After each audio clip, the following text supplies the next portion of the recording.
성경적으로 나타나는 현상이 왜 이런 일이 일어나는가에 대해서 우리가 공부함으로써 두려워할 게 없는 겁니다. 일어나는 일들이. 아, 하나님의 통제 아래에 있고 성경이 지금 이 시대를 말하고 있구나. 이거 어떤 시대인가 이렇게 좀 보면 좋을 것 같습니다. 지난주에 92명 저희가 구령했습니다. 92명 구령하고 올해 1월부터 지금까지 1741명 구령했습니다. 그래서 우리가 숫자를 이렇게 왜 이제 보고하고 이렇게 알려드리냐면 우리 교회 사역의 어떤 여러 가지 다양한 지표예요. 이것이 이게 꼭 중요하지 않을 수도 있습니다. 그런데 이 지표를 가지고 한번 보는 겁니다. 아, 우리가 이렇게 복음을 전하고 있구나. 좀 더 분발하자. 아니면 복음 전하는 일에 좀 더 내가 시간을 내야 되겠구나. 이제 이런 도전도 받고 그런 의미로 이렇게 우리가 숫자를 말하고 있습니다. 금화 목사님도 숫자를 세요. 매주 세지는 않지만 집회를 가거나 어디 갔더니 항상 숫자를 얘기해요. 몇 명이 헌신했다. 몇 명이 구원받았다. 이게 그냥 군인들은 기본이에요. 이게 사후 검토를 항상 하잖아요. 어떤 한 주 동안 전투를 치렀는데 사후 검토를 안 하고 그냥 넘어가는 훈련은 아무것도 없어요. 훈련은 사실은 사후 검토를 통해서 다음에 어떻게 할 것인가 보완하려고 훈련하는 거지 않습니까? 영적 전쟁이랑도 마찬가지거든요. 지난주 이런 전투를 치렀다. 승리한 것도 있고 패배한 것도 있다. 다음에 어떻게 할 것인가 이걸 통해서 하는 거니까. 여러분 스스로도 한번 보시고 구령하는 일에 참여할 수 있으면 참가하고 어려우시면 제가 오전 설교 때 말씀드렸듯이 기도하고 부채 들고 한번 나가보십시오. 가서. 비굴할 필요도 없고 너무 고압적일 필요도 없어요. 그냥 선물을 나눠주러 그리스도의 대사지 않습니까? 제가 임명한 것도 아니고 교단이나 성당이 임명한 것도 아니에요. 예수님이 임명하셨어요. 여러분들 구원받을 때 다 대사로 임명한 거예요. 다만 모를 뿐이에요. 그분이. 근데 어떤 사람 너무 어려서 모르고 어떤 사람 구원을 받았는데 이단 교회에 가 있으니까 모르는 거예요. 자기가 대사인 줄을. 그 다음에 여기 나와 있는 게 있어요. 경배가 맞느냐 예배가 맞느냐. 요한복음 여기 4장 23절을 볼게요. 경배는 무엇이고 예배는 무엇인가 이제 이런 거죠. 요한복음 4장 23절부터 볼게요.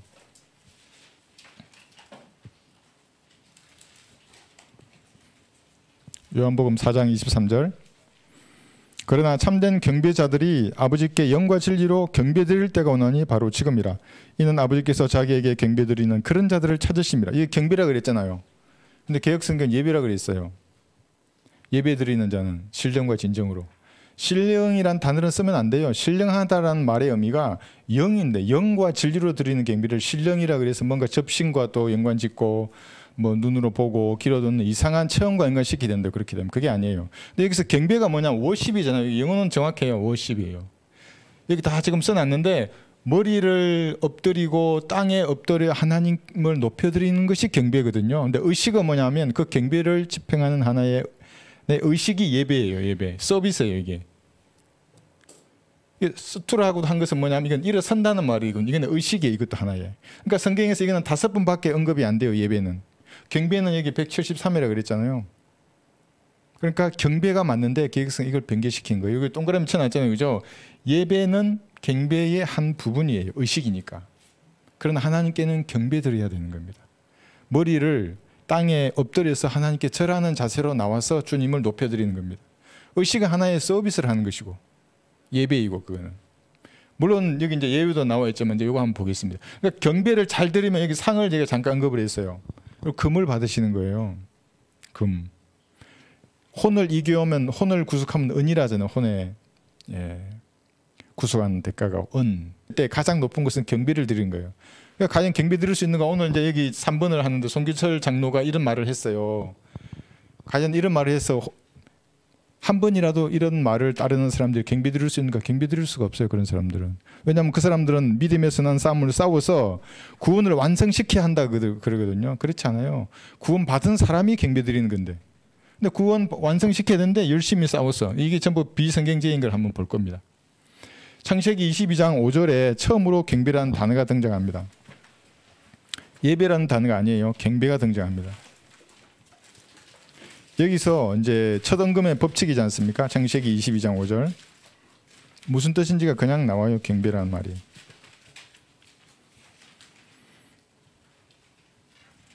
첫 언급의 법칙에 나오는 경배입니다. 창세기 22장 5절. 아브라함이 그의 청년들에게 말하기를 너희는 나귀와 함께 여기에 머물라. 나와 아이는 저기로 가서 경배드리고 다시 너희에게로 돌아오리라고 하더라. 이게 무슨 말입니까? 아이를 지금 자기 아들을 제물로 드리는 거지 않습니까? 그러니까 경배라는 것은 예수님의 피로 구원받은 사람이, 예수님이 화목 제물이 되었잖아요. 그 피를 믿고 구원받은 사람이 하나님께 드리는 겁니다. 이때는 창세기 때는 이렇게 또 우리가 사람을 죽이면 말이 안 되죠. 마귀의 자식이죠. 그건 아니고, 이걸 영적으로 우리에게 적용해 봤을 때 신약 시대에 경배를 드리려는 사람은 지금 여기에 예표된 것이 하나님의 어린 양이지 않습니까? 여기 밑에 조금 나오지 않습니까? 여기 보면 아브라함의 말하기를 8절에서 내 아들아 하나님께서 자신을 번제에 쓸 어린 양으로 마련하실 것이라. 하나님이 자신을 번제에 쓸 어린 양으로 언제 마련했습니까? 갈보리에서 마련했죠. 여기서 하나님이 자신을 번제에 쓸 어린 양으로 마련하실 것이라 하고 벌써 창세기 22장에서 벌써 예언하고 있다고요. 그 사실을 믿어서 구원받은 사람만이 경배드릴 수 있는 거예요. 구원을 완성해가는 사람이 야 중간쯤 완성했네, 오늘 경배드리자. 경배 안 받아요. 하나님이 구원받지도 않았고 그 사람은. 그러니까 우리나라의 교회가 이렇게 솟고 있다고요. 구원받지 않는 사람은 경배 드릴 수 없다고. 제가 우리 쇼츠 영상 보셨잖아요. 이게 경배가 워십한다. 하나님께 엎드리고 절을 하는데 그러면 하나님이 모든 사람이 와서 엎드려 절하면 다 받아주실까요? 절대 안 그래요. 하나님 자신이 제물이 되어서 갈보리에서 피를 죽으시고 부활하셨어요.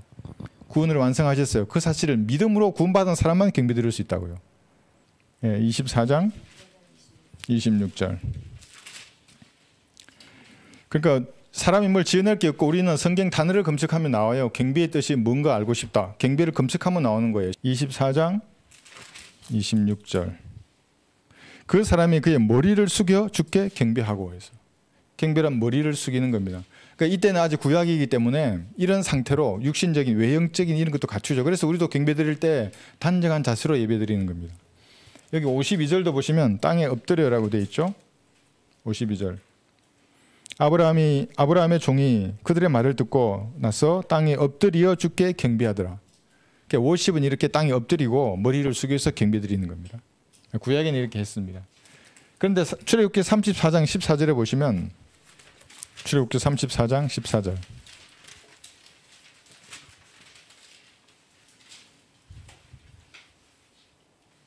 아무나 경배할 수 없어요. 이제 구약 아래에 있는 사람들이 만약에 진짜로 머리를 딴 데 숙였어요. 이 제사 지냈어요.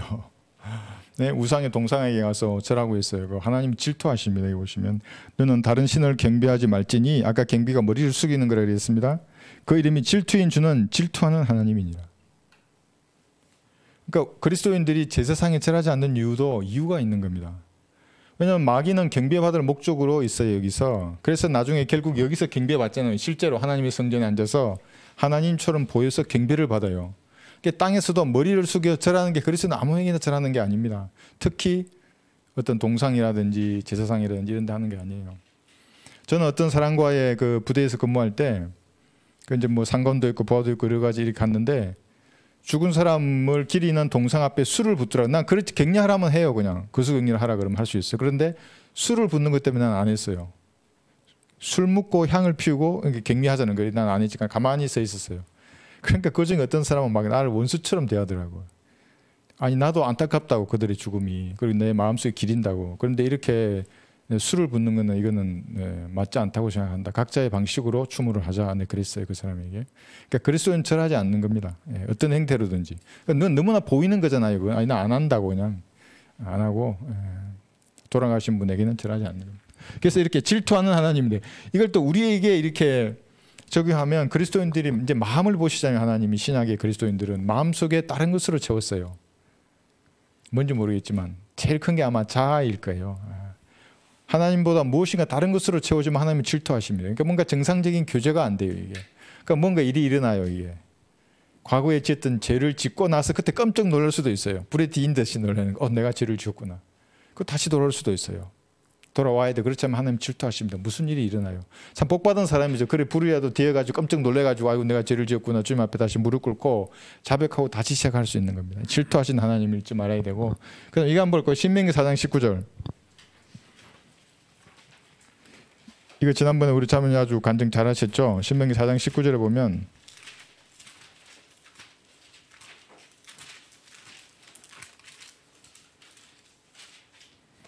신명기 4장 19절. 이 구절을 여러분을 따라서 쭉 공부하면 돼요. 여기는 우리 성경으로요. 개혁 성경 안 되고 우리 성경을 가지고 따라서 공부해 보면 영원 시대에 하늘의 별들이 어떻게 나누어지는지를 정확히 알 수가 있어요. 그 팽팽교도가 얼마나 마귀적인 교리인가를 여러분 알 겁니다. 또 내가 내 눈을 들어 태양과 달과 별들 즉 하늘의 모든 군상을 보고 그것들을 경배하고 그것들을 섬기도록 이끌려서는 안 될지니 그것들은 우주에 있는 별들을 말하는 겁니다. 주 너희 하나님께서 온 하늘 아래 모든 민족들에게 나누신 것이니라. 경배하지는 않아요. 당연히. 그런데 점성술을 한다는 것은 뭐냐면은 별자리를 통해 징후를 보잖아요. 이게 그 점을 치는 거예요. 그게 본인들은 과학적이라고 얘기하지만 하나님 거기를 는 점성술사야 그러는 거예요. 마술사예요. 그러니까 본인은 그렇게 아니요. 난 과학적이라고 난 프로그램을 가지고 별을 보는데 아니에요. 하나님은 점성술사라는 거예요. 무당이에요. 그 사람은. 그리고 이게 나누신 것이라고 하지 않습니까? 나누신 거, 나눈다는 말의 의미가 우리가 디모데후서 2장 15절에도 내가 진리의 말씀을 올바로 나누어 그러지 않습니까? 어떻게 나누는 겁니까? 이 세대별로 나누잖아요. 이게 저 교회 시대에 딱 제가 나누었죠. 이렇게 교리와 교훈으로 다 나누어집니다. 이렇게 나누듯이 하늘의 별자리도 이렇게 나누어진다는 겁니다. 그러니까 개념 하나님이 아무 이유 없이 하늘의 별을 그냥 쫙 만들어 놓고 야 그냥 아이고 별 많지 아주 그 감수성에 빠지라고 만든 게 아니에요. 그렇게 하늘의 별자리를 수없이 만들어 놓은 이유가 12궁성으로 만드셨잖아요.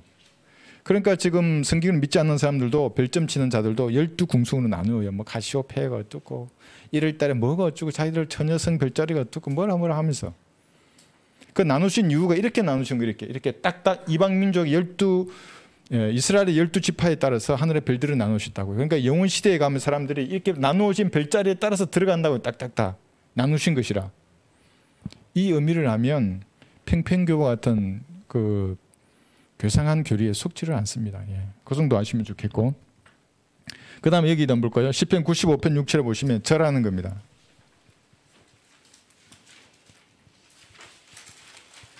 시편 95편 6절.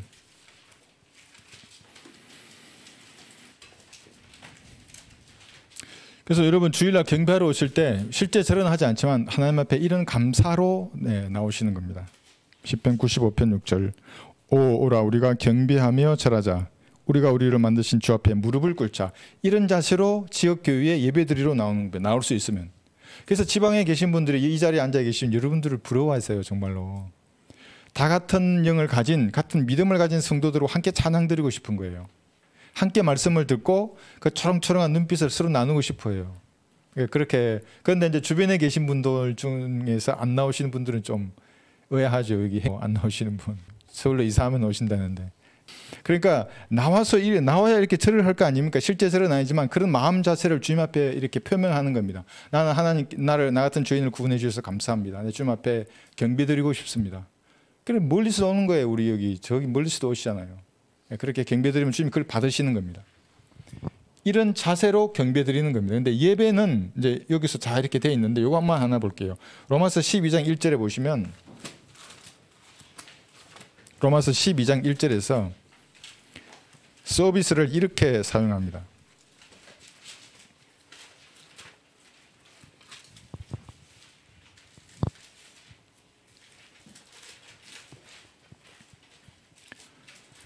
로마서 12장 1절. 그러니까 주일날 드리는 것은 분명한 경배가 맞는 것이고 예배의 용례에 이런 것도 있습니다. 그러므로 형제들아 내가 하나님의 모든 자비하심으로 너희에게 권고하노니 너희 몸을 하나님께서 기뻐하시는 거룩한 산 제물로 드리라. 그러니까 살아있을 때 이 몸을 하나님이 기뻐하시는 일을 하라 이 얘기입니다. 슬퍼하시는 일하게 하지 말고 죽으면 제물로 드릴 수 없잖아요. 살아있을 때. 그런데 이것이 너희가 드릴 합당한 예배니라. 그러니까 여러분의 일상생활을 하지 않습니까? 그때 여러분의 몸이 하나님이 기뻐하신 그 일을 하라는 겁니다. 그것이 예배입니다. 그러니까 예배자 하잖아요. 그건 이제 교회에 드리는 것은 이것은 경배이고 일상에서의 여러분은 월화수목 토요일의 그 삶은 사실은 예배입니다. 서비스. 하나님이 여러분의 몸을 유심히 보는 겁니다. 그 괴상한 데 가 있으면 예배가 아니에요. 그 이상한 데 가 있어요. 세상 마귀의 자식들이 가 있는데 그 끼어 있으면 뻘쭘하잖아요. 이거 뭐 노래 부르면 노래방 가서 기뻐요, 안 기뻐요? 저도 구원받고 이제 총각 때 이걸 알았어요. 뭐 고참들 맨날 뭐 이상한 데 뭐 있잖아요. 술집 이거 앉아 있어도 기쁘지가 않아요. 뭐 노래를 부르도 안 기쁘고 뭐 모르겠어요. 떴던 뭐 이상하고 재미도 없고. 술을 먹는다는 거는 육신이 즐거운 거예요. 그게 혼적인 것도 감흥이 있을 수 있어요. 그런데 영적인 것은 그대로 떨어지는 거예요. 이걸 경험해 보면 알아요. 아이고 이제 정말 이 꼴도 보기 싫어지는구나. 이걸 아는 거예요. 이게 점점점 달라지는 거예요. 그래서 여러분의 몸이 하나님께서 기뻐하시는 산 제물, 월화수목금 토요일 날 살아간 그 삶이 사실은 예배입니다. 서비스 잘 들으십니까? 하나님 앞에. 그러니까 하나님이 보십니다. 그것을. 예. 그 다음에 여기 히브리서에 나온 이것은 이것만 볼 거예요. 히브리서 9장 10절. 히브리서 9장 10절에 보시면